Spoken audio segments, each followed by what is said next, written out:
Welcome to YMCA 360. My name's Ross, and thank you guys for joining us this week as we take a look at all of the small and big differences that we could be collectively making in our communities and indeed at the world at large. We are talking about social impact.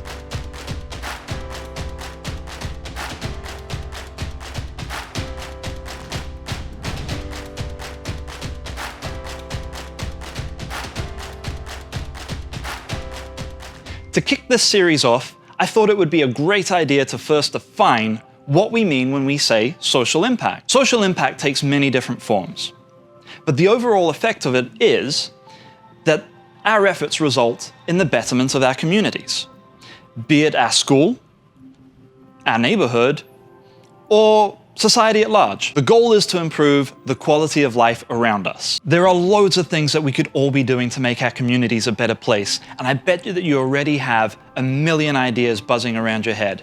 But before we get to the individual level, I want to take a step back and just have a think about how social impact goes far beyond just the individual.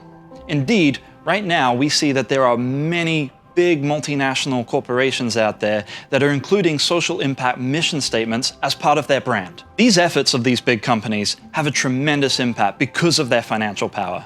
But here's what I want you all to remember at home. As a consumer, you can influence those mission statements.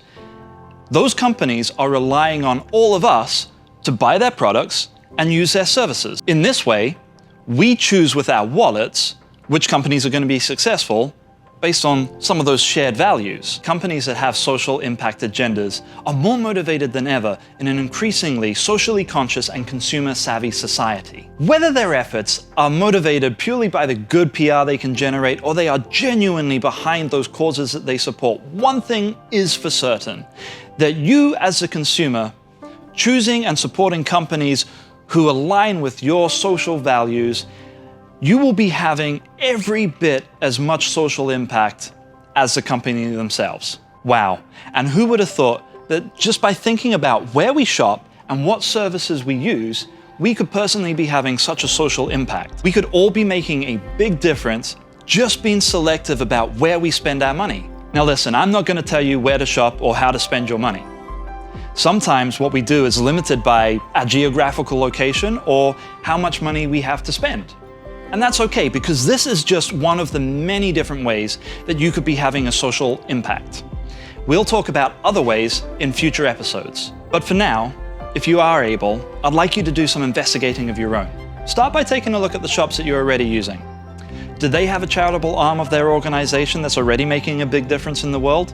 How are they using their profits? You can start making a bigger difference in terms of your social impact today just by being more selective about which companies you choose to support with your money. Let us know, based upon what you learn, which companies and brands you feel people should be supporting using the hashtag #WhySocialImpact. Thank you for joining us, and we look forward to seeing all of the things that you learned about the companies that are making a big difference in the world. Check back with us next week to find out more ways that you could be a difference maker.